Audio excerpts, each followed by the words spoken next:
Hey guys, कैसे हैं आप सब। मैं आपका Akash. I am back with another video. So the topic of today's video is how to rank your website on Google first page fastly.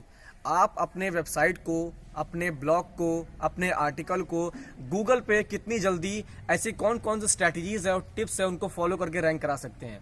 आज की इस वीडियो से मैं कुछ स्ट्रैटेजीज आपको रिवील करने वाला हूं जिसको आपको पता चल जाएगा किस तरह हम लोग इस पर वर्क करते हैं। तो चलिए अपनी वीडियो को हम चालू करते हैं और डिस्कस करते हैं। First point, improve your on page SEO. On page SEO क्या होता है? ऑन पेज एसईओ आपके वेबसाइट की भीतरी भाग मतलब इंटरनल भाग को ऑप्टिमाइज करने में हेल्प करता है और आपको रैंकिंग देने में मदद करता है। तो इस टॉपिक पे हम डिस्कस करेंगे कि ऑन पेज एसईओ इसमें कितना मैटर करता है। इसमें ऑन पेज एसईओ में आपको क्या फॉलो करना होगा। पहला, start your keyword in title. जब आप अपना टाइटल लिखोगे तो आपको जो कीवर्ड है वो कीवर्ड के शुरुआत में आना चाहिए, वो टाइटल के शुरुआत में आना चाहिए। फॉर एग्जाम्पल, अगर मैं ब्लॉगिंग के ऊपर आर्टिकल लिख रहा हूं तो जो मेरा ब्लॉगिंग आएगा वो मेरे टाइटल के बिल्कुल स्टार्ट में आएगा। तभी गूगल को पता चलेगा कि एक्चुअली में इसका जो आर्टिकल है वो किसके ऊपर बेस्ड है। क्योंकि जब बंदा कुछ, मान लीजिए किसी बंदे ने ब्लॉगिंग के ऊपर सर्च किया गूगल में, तो गूगल के पास मैसेज आएगा कि भैया इसने ब्लॉगिंग के बारे में सर्च किया है इसका। तो गूगल फिर एनालाइज करे कि हमारे पास ऐसे कौन कौन सी वेबसाइट्स हैं जिन्होंने ब्लॉगिंग के बारे में लिखा हुआ है। और वही अगर ब्लॉगिंग का टॉपिक आप अपने टाइटल में पहले ही लिख दोगे तो गूगल आपको प्रमोट करेगा। So that is the reason आपको यहाँ पर गूगल ब्लॉगिंग को अपने टाइटल के पहले लिखना होता है। दूसरा पॉइंट इसमें हमारा ये होता है कि आप जब आर्टिकल लिखो तो लंबा आर्टिकल लिखो, कम से कम 1000 से 1500 वर्ड का आर्टिकल लिखो। इसमें क्या होगा, इसमें गूगल को लगता है कि बंदे ने डेप्थ आर्टिकल लिखा है, मतलब सारी चीजें उसने समझाई है बिल्कुल इजीली वे में। इससे क्या होगा, यूजर बिहेवियर भी आपका अच्छा होगा और सारे तरीके से आपकी चीजें उसमें हो जाएंगी। तीसरा, कीवर्ड फ्रीक्वेंसी। आप जो आर्टिकल लिख रहे हो, मान लीजिए कि अगर आप 1000 वर्ड का आर्टिकल लिख रहे हो तो 1000 वर्ड के आर्टिकल में 6 से 7 बार अपने कीवर्ड्स को यूज करो, तभी आप जाकर अच्छे तरीके से रैंक हो पाओगे। लेकिन अगर आपने 6 से 7 बार से ज्यादा यूज कर लिया तो आपके लिए दिक्कत हो जाएगी, आपका आर्टिकल रैंक नहीं होगा, वो एक स्पैम माना जाएगा। तो आप कोशिश करा करिए कि 1000 वर्ड के आर्टिकल में 6 से 7 बार कीवर्ड यूज करा करिए। दूसरा पॉइंट, एड LSI कीवर्ड्स। हमारे LSI कीवर्ड्स क्या होते हैं? बेसिकली जो हमारे LSI कीवर्ड्स हमारे होते हैं वो हमारा एडवांस ऑन पेज एसईओ में आता है। जो बड़े बड़े ब्लॉगर्स होते हैं वो इसको फॉलो करते हैं, तब जाके अपने आर्टिकल को रैंक करवा रहे हैं। मैं आपको इसमें ये इसलिए बता रहा हूं क्योंकि आपको अपने आर्टिकल को जल्दी रैंक कराना है।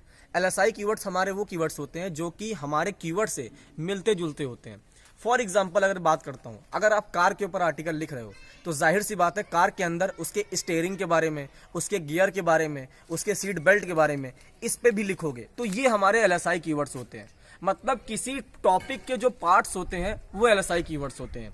अगर हम सर्च इंजन ऑप्टिमाइजेशन की बात करें, आप एसईओ के ऊपर आर्टिकल लिख रहे हो तो उसमें जो बैकलिंक आएगा, गेस्ट पोस्टिंग आएगी, टाइटल आएगा, कीवर्ड्स आएंगे, ये हमारे LSI कीवर्ड्स होते हैं। तो अगर आपको अपने आर्टिकल को रैंक करना है तो फोकस ये करिए कि LSI कीवर्ड्स भी अपने आर्टिकल में रैंक करिए, क्योंकि LSI कीवर्ड्स आप रैंक करेंगे तो गूगल को लगेगा आपने इन डेप्थ आर्टिकल लिखा है, मतलब उस टॉपिक के बारे में सारी चीजें आपने इजीली समझाई हुई हैं और यूजर को अच्छा लगेगा। इसके साथ साथ आपको गूगल प्रमोट भी करेगा और जो यूजर चेक करके, सर्च करके आपकी वेबसाइट पे आ रहा है उसको भी अच्छा लगेगा, वो पढ़ के जाएगा तो अच्छा रिस्पॉन्स देगा। Third point, match your article to Google search. For example, आप मान लीजिए आप आर्टिकल किस पे लिखते हैं, जाहिर सी बात है जो कीवर्ड है उस पर आप आर्टिकल लिखोगे। अगर उस कीवर्ड पर आप आर्टिकल नहीं लिखोगे तो आप रैंक नहीं हो पाओगे, क्योंकि गूगल आपको आइडेंटिफाई कर ही नहीं पाएगा कि बेसिकली आपका आर्टिकल किस टॉपिक पर है। इसीलिए कहा जाता है कि जो बंदा सर्च करके आ रहा है, जो कीवर्ड बंदा सर्च करके आ रहा है, आप उसी कीवर्ड को अपने आर्टिकल में पुट करिए, उसी कीवर्ड पर अपना आर्टिकल लिखिए, जिससे कि गूगल को समझ में आएगा कि एक्चुअली में आपका आर्टिकल किसके ऊपर बेस्ड है, आपका क्या टॉपिक है, क्या आपका ऑब्जेक्टिव है, क्या आपका यूजर को समझाने का तरीका है, सारी चीजें इसमें समझ में आएंगी।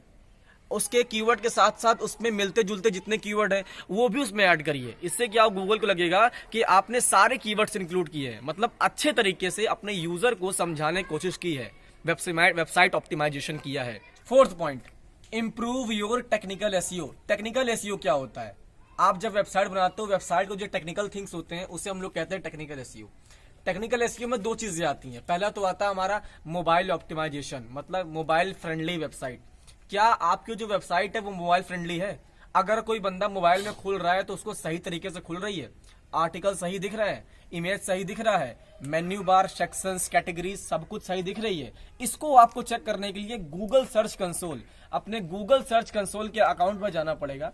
वहां पर मोबाइल साइट ऑप्टिमाइजेशन के कॉलम होगा, वहां पर अपनी साइट का यूआरएल डालकर चेक कर लीजिएगा कि आपकी साइट का एक्चुअल में क्या रेट चल रहा है, कितनी परसेंट ऑप्टिमाइज है और कितनी परसेंट डी ऑप्टिमाइज है। तो इससे पता चल जाएगा आपको। तो अगर डी ऑप्टिमाइज होगी तो आपको ऑप्टिमाइज करना पड़ेगा।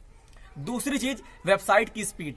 अगर आपकी वेबसाइट की स्पीड 2 सेकंड के ऊपर है तो बहुत खराब है। अगर आपकी वेबसाइट की स्पीड 2 सेकंड के अंदर है तो बहुत अच्छी है। बड़े बड़े ब्लॉगर्स का ये कहना है कि अगर आपकी वेबसाइट की स्पीड ज्यादा होगी तो आप गूगल में रैंक नहीं कर पाओगे, क्योंकि आपके जो कॉम्पिटिटर्स होंगे उनकी वेबसाइट की स्पीड अच्छी होगी और आपकी वेबसाइट की स्पीड ज्यादा होगी। मान लीजिए कि आपके कॉम्पिटिटर की वेबसाइट की स्पीड किसी की 2 सेकंड है, किसी की 3 सेकंड है और आपकी 5 सेकंड है, तो भाई आप कैसे रैंक करोगे, खुद सोचो। तो इसलिए आपको वेबसाइट की स्पीड को ऑप्टिमाइज करना होता है, तब जाकर आप एक अच्छे से आर्टिकल को, अपने वेबसाइट को गूगल पे रैंक कर पाते हो। 5th point, reduce your bounce rate. Bounce rate क्या होता है? आपकी जब वेबसाइट पर कोई बंदा आर्टिकल पढ़ने आता है, अगर आपके आर्टिकल को तुरंत स्किप कर देता है तो आपका बाउंस रेट हाई हो जाता है। अगर वो आपके आर्टिकल को पढ़ रहा है और बिल्कुल उस पर टाइम बिता रहा है तो आपका जो बाउंस रेट है वो कम हो जाता है। गूगल का ये कहना है कि आपका बाउंस रेट जितना कम होगा आपको रैंकिंग उतनी मिलेगी, क्योंकि उससे क्या होता है, गूगल को समझ में आता है कि जो बंदा पढ़ने आ रहा है वो टाइम बिता रहा है। तो आप अपने बाउंस रेट को किस तरह कम रख सकते हैं? बहुत अच्छी चीज़ है कि आप विजुअल्स ऐड करिए। विजुअल्स में क्या होते हैं? ग्राफिक्स ऐड करिए, फोटोज ऐड करिए, वीडियोज ऐड करिए, स्क्रीनशॉट्स ऐड करिए। मतलब अपने ब्लॉग में कुछ ऐसी चीज़ें आप ऐड कर दीजिए जिसको देख के यूज़र का उस पर मन लगा रहे, उनको समझ में आता रहे कि एक्चुअल में जो आपकी वेबसाइट कितनी ऑप्टिमाइज है, कितना उनको यूज़र फ्रेंडली बिहेव कर रही है। तो अपने बाउंस रेट को रिड्यूस करने के लिए ये चीज़ें आपको ऑप्टिमाइज करनी पड़ेंगी अपनी वेबसाइट पर, अपने ब्लॉग पर। 6th point, optimise your keywords. आप जिस कीवर्ड पर आर्टिकल लिखते हो उसको ऑप्टिमाइज करना पड़ता है। लोग उसको ऑप्टिमाइज कैसे करते हैं? आप जो कीवर्ड पर आर्टिकल लिख रहे हो, पहले आप उसको गूगल पर सर्च करो, और जब गूगल पर सर्च करोगे तो आपको वहां पर दिखेगा कि उससे रिलेटेड और भी कितने कीवर्ड्स हैं। अगर हम डिजिटल मार्केटिंग को सर्च करेंगे तो वहां पर बहुत सारे आएंगे, जैसे digital marketing course, digital marketing agency, digital marketing institute, मतलब ऐसे बहुत सारे कीवर्ड्स मिल जाएंगे आपको। तो अगर आप डिजिटल मार्केटिंग के ऊपर आर्टिकल लिख रहे हो तो आप इन सब टॉपिक को भी कवर कर सकते हो और अपने आर्टिकल में पुट कर सकते हो, जिससे क्या होगा, गूगल लगेगा कि आपने कोई भी टॉपिक नहीं छोड़ा। इसका मतलब आपका आर्टिकल इन डेप्थ लिखा हुआ है, सारे कीवर्ड्स यूज हुए हैं, लॉन्ग टेल कीवर्ड्स भी हैं, शॉर्ट टेल कीवर्ड्स, मतलब सारी चीजें आपने की हुई हैं, तो गूगल आपको रैंकिंग देगा। तो मेरा तो यही है कि अपने कीवर्ड्स को स्प्रिंकल्स करिए। स्प्रिंकल्स के मतलब अपने पोस्ट में छिड़काव करिए उसका। इससे क्या होगा, आपके कीवर्ड, सारे कीवर्ड कहीं ना कहीं आपके ब्लॉग पोस्ट में होंगे और आपको रैंकिंग में मदद करेंगे। 7th point, publish quality content. Quality always matters. Quality हमेशा मैटर करती है। आप क्वालिटी कंटेंट कैसे लिख सकते हो? सबसे पहली बात तो आप लॉन्ग फॉर्म ऑफ कंटेंट लिखो। जो भी कंटेंट लिखो वो लंबा लिखो। कॉपीराइटेड कंटेंट नहीं होना चाहिए, आपके ओन वर्ड्स होने चाहिए। कोशिश करो कि बिल्कुल सिंपल लैंग्वेज में कंटेंट लिखो, क्योंकि जब आप इस तरह से कंटेंट लिखोगे तो गूगल को लगेगा बिल्कुल अच्छा कंटेंट लिखा हुआ है, और जो यूजर पढ़ने आएगा उसको भी सारी चीजें समझ में आएंगी।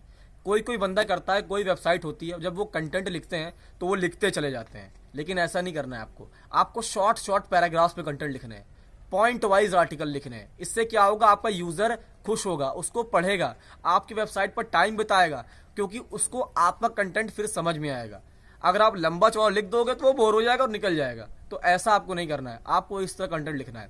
कंटेंट लिखने के साथ साथ उसमें फोटोज भी ऐड करने हैं, कुछ उससे रिलेटेड वीडियोज भी ऐड करने हैं, कुछ स्क्रीनशॉट्स भी ऐड करने हैं, कि उसका मन वहां पर अट्रैक्ट रहे, उसको देखे तो कहे लगे हाँ कुछ नई चीजें आ रही हैं, मतलब कुछ न्यू एडिशनल चीजें करनी है अपने कॉम्पिटिटर से आपको। 8th point, create backlinks. Backlinks क्या होता है? जैसे कि आप सब लोग जानते हैं बैकलिंक्स क्या होता है, लेकिन बैकलिंक्स कितना मैटर करता है आपको वेबसाइट को रैंक करने के लिए, और वो क्यों बनाया जाता है? बैकलिंक्स इंसान बनाता है अपने वेबसाइट, अपने आर्टिकल को गूगल पे रैंक करने के लिए। ये कैसे बनाते हैं? जो मेरा मेथड है बैकलिंक बनाने का वो है गेस्ट ब्लॉगिंग। आप गेस्ट ब्लॉगिंग कैसे करते हैं? आपका जो नीश है, आपका टॉपिक है, उससे रिलेटेड किसी बंदे को पकड़िए जिसकी वेबसाइट है, उनको अप्रोच करिए कि मुझे आपकी वेबसाइट पर एक ब्लॉग लिखना है, एक आर्टिकल लिखना है, उसके बदले आप मुझे सिर्फ एक लिंक दे देना। इससे क्या होगा, उस बंदे के वेबसाइट को आर्टिकल मिल जाएगा और आपको लिंक मिल जाएगा, और फिर जब लिंक गूगल क्रॉल करेगा तो उसको समझ में आएगा कि भाई इसने आर्टिकल लिखा हुआ है और इस आर्टिकल का लिंक उसने दिया है, मतलब इस आर्टिकल में कोई वैल्यू है, ये आर्टिकल एक ब्रांड है, तभी उसको इसने लिंक दिया हुआ है, तभी उसने इसको प्रेफरेंस दिया है। तो गूगल भी आपको प्रेफरेंस देगा, आपको अपग्रेड करेगा, आपके आर्टिकल को प्रमोट करेगा और आपको रैंक करेगा। तो अगर आपको बैकलिंक्स बनाने हैं, और बैकलिंक्स बहुत इंपॉर्टेंट, तो आप गेस्ट ब्लॉगिंग से बैकलिंक्स बनाइएगा। 9th point, update your content. जब आपने आर्टिकल लिख लिया, सारी चीजें कर ली हैं, फिर आपकी बारी आती है आपको आर्टिकल को रैंक कराने का। बहुत लोग गलती करते हैं कि अपने कंटेंट को अपडेट नहीं करते हैं। अगर आप अपने कंटेंट को अपडेट नहीं करोगे तो आप कंटेंट कुछ नया नहीं आएगा। कंटेंट अपडेट क्यों किया जाता है? क्योंकि इससे गूगल को पता चले कि भाई मार्केट में कुछ नया आया है और इसी बंदे ने उसमें अपने ब्लॉग में ऐड किया है। क्योंकि जब मार्केट में नया आता है तो लोग भड़ाभड़ उसको सर्च करते हैं, जब सर्च करते हैं गूगल पर रिजल्ट नहीं होता, वो दिखाए कैसे? इसीलिए अपने कंटेंट को आप ऐड करिए, तो गूगल को लगे भाई मार्केट में नया आया है, इसको ऊपर करो, क्योंकि लोग अब सर्च करने आएंगे, देन वो आपका आर्टिकल रैंक होगा। आप किस तरह अपने कंटेंट को अपडेट कर सकते हैं? उसमें थोड़ा कंटेंट बढ़ा सकते हैं। अपने कॉम्पिटिटर को एनालिसिस करिए कि उसने कितना लंबा आर्टिकल लिखा है, उससे ज़्यादा लिखिए। उसने कितने नंबर ऑफ इमेजेस यूज़ करी हैं, उससे ज़्यादा इमेज यूज़ करिए। उसने कितने नंबर ऑफ वीडियोस यूज़ किए हैं, उससे ज़्यादा। मतलब आपको अपने कॉम्पिटिटर से सब कुछ ज़्यादा यूज़ करना है विद क्वालिटी। तो सारी चीज़ें अपडेट कंटेंट में, अपने कंटेंट को अपडेट करने के लिए आपको ये करना होगा। सो गाइस, ये हमारा पूरी स्ट्रैटेजी, पूरी टिप्स थी आपके वेबसाइट को गूगल पे रैंक कराने के लिए फास्टली, मतलब तेजी से आप किस तरह रैंक करा सकते हैं। आई होप मेरी वीडियो आपकी बहुत पसंद आई होगी। अगर पसंद आई है तो प्लीज़ मेरी वीडियो को लाइक करें, शेयर करें एंड सब्सक्राइब करें। Thank you guys.